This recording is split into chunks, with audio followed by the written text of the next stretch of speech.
Quand Louis XIII crée la compagnie des mousquetaires, ils ne sont au départ qu'une centaine.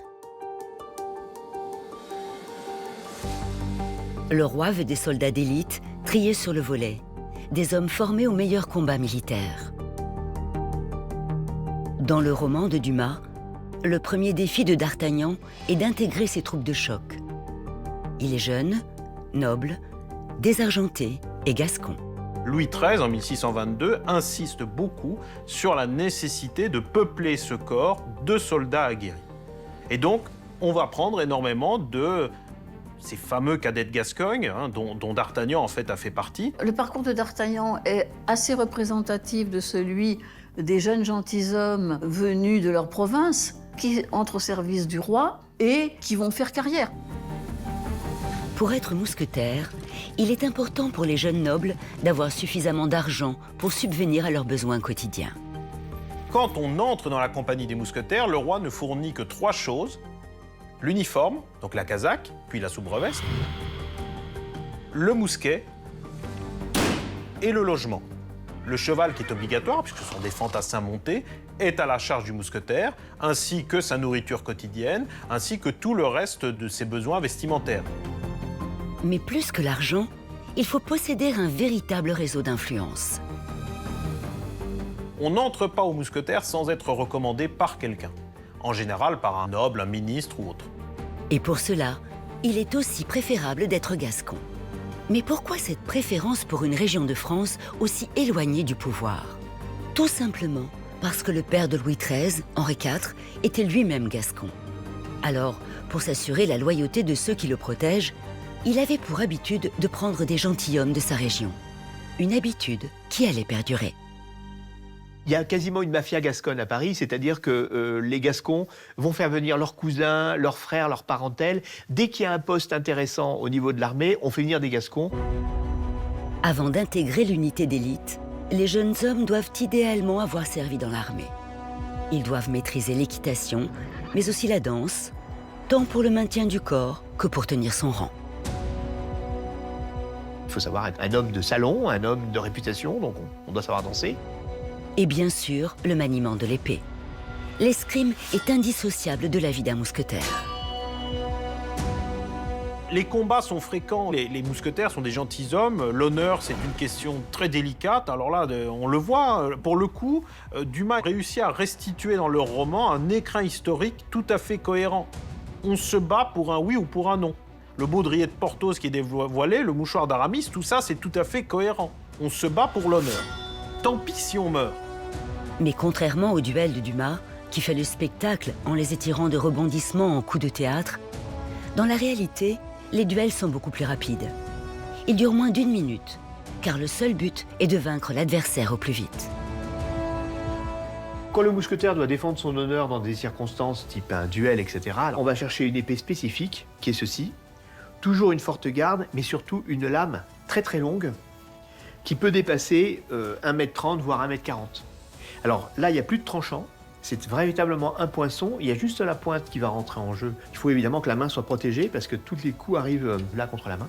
Pour avoir un avantage sur l'adversaire, on va essayer d'avoir la longe la plus grande possible. Et donc une épée très très longue. Ce sont des armes légères, c'est une arme qui fait 1,5 kg à peu près, qui vous donne une allonge redoutable en fait. C'est une escrime extrêmement rapide, extrêmement nerveuse, c'est-à-dire qu'il faut essayer de loger ce demi-centimètre carré d'acier dans le ventre de votre adversaire. Encore plus surprenant, au XVIIe siècle, les duels sont rigoureusement interdits. Ils étaient même considérés comme un crime de lèse-majesté. Chaque année, il y avait plusieurs centaines, voire plusieurs milliers de jeunes nobles qui mouraient dans les duels. Donc il fallait absolument arrêter cette hémorragie. Rien que pour l'année 1627, on dénombre 4000 nobles tués en duel. C'est un fléau qui fragilise le commandement militaire des forces françaises. En 1627, par un édit du cardinal de Richelieu, premier ministre du roi Louis XIII, les duels sont donc interdits. 2 individus qui se battaient en duel, ils se faisaient la justice eux-mêmes. Et donc, ils ne se soumettaient pas à la justice du roi et même aussi de Dieu. Et si l'on était pris en flagrant délit de duel, on n'encourait rien de moins que la décapitation. Et pourtant, rien n'arrêtait les nobles. Il y avait les soldats du guet qui patrouillaient, mais ils n'arrivaient pas à empêcher ces duels. Le duel permet à un jeune gentilhomme de se faire remarquer. Quand on envoie son gant dans la figure de quelqu'un dans une mauvaise taverne, même si c'est interdit, c'est un moyen d'avoir de l'honneur, d'avoir de la réputation, de se rendre célèbre. C'est à partir du moment où vous avez une réputation qu'on va vous donner des commandements. Donc c'est ce paradoxe du duel qui est à la fois proscrit, mais qui en même temps est un moyen de faire carrière. Les mousquetaires sont donc des nobles, formés à la danse, à l'équitation, à l'escrime. Mais ce sont aussi des militaires qui maîtrisent plusieurs formes de combat et le maniement d'armes de pointe. Les mousquetaires du roi portent déjà une innovation en tant que telle, parce qu'ils sont des fantassins montés. C'est à l'époque une troupe hybride, c'est-à-dire qu'ils vont combattre aussi bien à pied qu'à cheval. Ils doivent leur nom à leur arme, une innovation technologique, alors redoutable, le mousquet, ancêtre du fusil. Les rares exemplaires qui restent sont dans les réserves du musée de l'armée.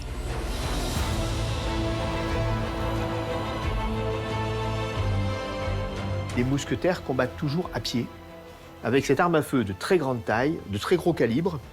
Ça pèse à peu près entre 5 et 6 kilos. Ça projette une balle de plomb qui fait entre 15 et 18 mm de diamètre, donc une arme vraiment de très gros calibre, en sachant qu'à l'époque à laquelle nous nous trouvons, une grande partie des combattants ont encore une armure, y compris une armure complète, comme celle qui est derrière moi. Donc on a besoin d'armes à feu qui permettent de percer ce genre de cuirasse. Elle est tellement lourde que pour pouvoir l'épauler, on s'aide d'une fourquine, qui est un bâton fourchu, comme son nom l'indique, sur lequel on va poser le canon de son arme pour pouvoir l'épauler et pour pouvoir supporter le poids de la pièce. C'est un système extraordinairement rudimentaire. C'est très artisanal en réalité. C'est une arme que l'on peut utiliser en masse, c'est-à-dire le groupe entier va tirer pour arroser de plomb, si vous voulez, l'adversaire, et puis après on passe au corps à corps. En général, quand les ennemis voyaient charger les mousquetaires, ils faisaient une décharge de mousquets, ils lâchaient leurs fusils, ou en tout cas ils s'enfuyaient, ils quittaient leur ligne parce qu'ils savaient qu'une fois les mousquetaires à leur contact, ils allaient vraiment passer un sale quart d'heure. En général, les mousquetaires font pas de quartier, on exécute les prisonniers.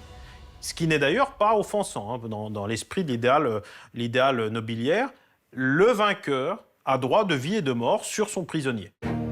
Les mousquetaires sont donc avant tout des nobles et des soldats d'élite, chargés de protéger le roi et d'intervenir en son nom dans ses combats militaires. Des troupes dont le nom fait frémir l'adversaire. Et pourtant... Si Alexandre Dumas n'avait pas consacré un roman aux mousquetaires, personne n'en aurait jamais entendu parler. Mais comment un auteur romantique du 19e siècle se prend de passion pour des militaires de l'époque de Louis XIII ?